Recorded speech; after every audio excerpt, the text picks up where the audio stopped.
मृत्युपुत्र पुत्र होई यदि तांको अधिकार शुण परी खबर से तल लोकंकितुतिरे जतोचिते जे ब्रह्मरूपी भगवान ताकु कहन्ति वचन से ब्रह्म विश्वरूपी अखिल सुठी पुबियाई से ब्रह्म नमहि तांक पयर एहार पछे परीक्षित लोकालोक नाम पर्वत तार मध्य देउतल कांचन भूमि महीपाल मेरु मानस मध्य देशे कांचन भूमि जे प्रकाशे जेणु एहार अनंतरे अंतरे अतागत नाय परे लोकालोक नाम ए सर्व ईश्वर अभियान एहु जे भूगोल राजन 50 कोटी जे योजना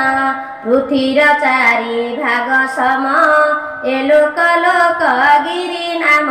अखिल जगतर गुरु जे आत्मा जोनि मेरु अखिल लोकंकर हिते एहाउ करे जतोचिते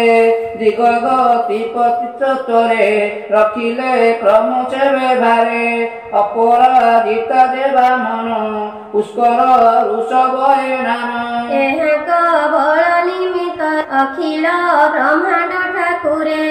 सेनादी पारिषद बरे नाना युद्ध धरी करे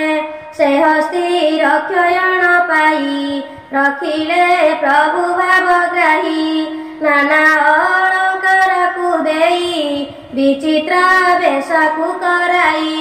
आपणे गदा धरी करे बुलंती लोकालोक परे बरस दीप नदीगिरी तंबरे करिले वितारी लोकालोक गिरी अंतरे ईश्वर सृष्टि अगोचरे अंड मध्यरे रवितिथि भूमि स्वर्गर मध्यवर्ती सूर्य भूमिर जे अंतर कहती मध्य ब्रह्मांडर सूर्य अंट मध्यरे 50 कोटी जे प्रसिद्ध मृत अंडरे उदेवती मार्तंड नामकु वहति हिरण्य अंडु से संभव तेणु नाम हिरण्य गर्भ इच आकाश सूर्य करी गोविंद गोविंद देवती जपुन हरि गोविंद सरीसृप वृक्ष प्रसिद्ध आत्मार चक्षुरूप से गोविंद साई गोविंद विष्णु रूप से साक्षात गोविंद कहि विप्र जगन्नाथ कहि विप्र जगन्नाथ गोविंद कहि विप्र जगन्नाथ गोविंद महाभारते महापुराणे परमेश्वर सहितं पंचम स्कंदे समुद्र एकविंश अध्याय आकाशे रवि संचरण एकविंशरे तावनन श्री शुकवाच ते भुवन कोच परिमाण कहिलु जेत कलक्षण हेमंत दिवी मंडल लक्षण सुन नृपवर चणक बेनी पाल जेने एक कुआर कसमाने तेसणे धरा परी मिंडले जे समान एमदे अंतरिके रही सूर्य त्रिलोक तापई अयन बेनी भाग होई उत्तर दक्षिणे भ्रमई मंदकी प्रभाव सम बेग सम दिन राति बेनिराज मकर ठारु राशि जेते दिग सजन विशुबे समान को पाई पुणी दीर्घ से बढ़ाई तुला में सभी शुभ पाई अहोरात्र समान होई न कोटि 51 लक्ष योजना प्रमाण प्रत्यक्ष मानसोत्तर गिरी तही विराजई पूर्व भागरे से मेरुर देवधाई नाम ताहार जमर पुराणे पश्चिमे पुर वरुणर निर्मंच नाम ताहार उत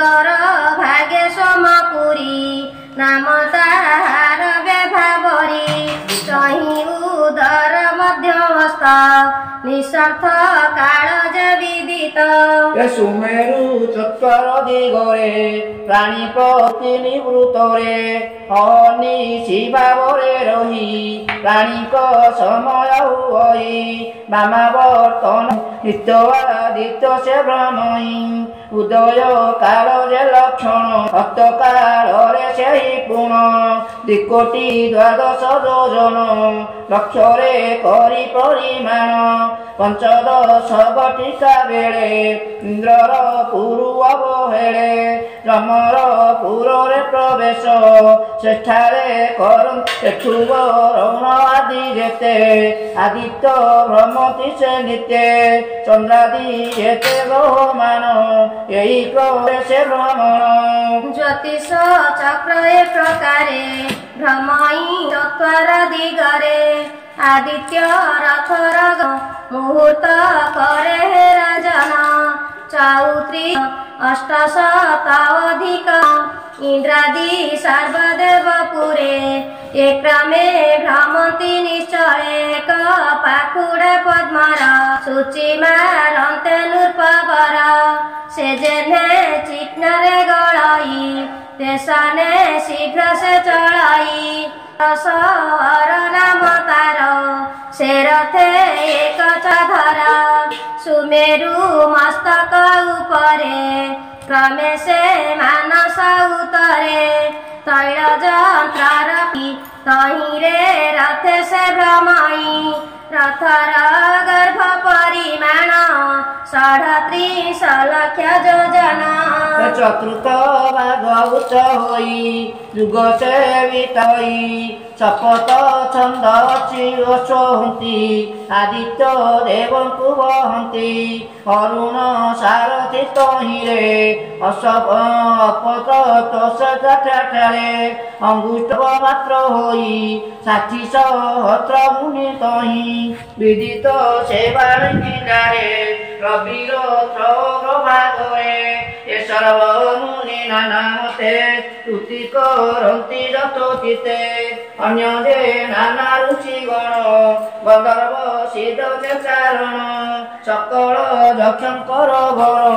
ଅପ୍ସରା ଗଣେ ଯେ ଠାଠାର ଯେ ଚାତୁ ଧାନ ନାଗମାନ ସଙ୍ଗତେ ଘେନି ଯେ ଜାଗଣ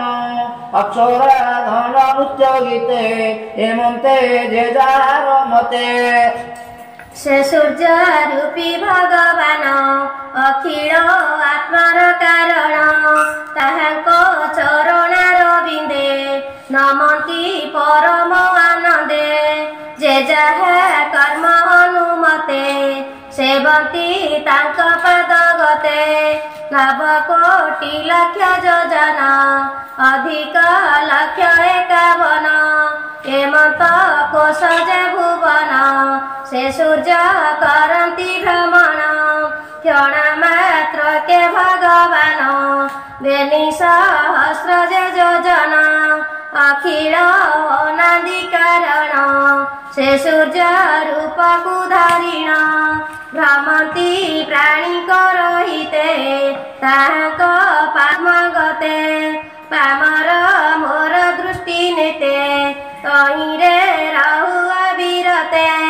ଅଚିତ୍ୟ ତାହାଙ୍କ ଚରିତ କହି ଦାସ ଜଗନ୍ନାଥ କହି ଦାସ ଜଗନ୍ନାଥ କହି ଦାସ ଜଗନ୍ନାଥ इति श्री महाभागवते महापुराणे पारमहंस्यं सहितं पंचम स्कंदे ज्योतिश्लोक सूर्य रथ मंडलवनम नाम 21 द्वाविशोऽध्याय द्वाविशे अन्य ग्रहंकर वर्णने तृतीय संचार राजा परीक्षित ଶୁଣିଲେ ଜୀବାଇ ପ୍ରତୀତ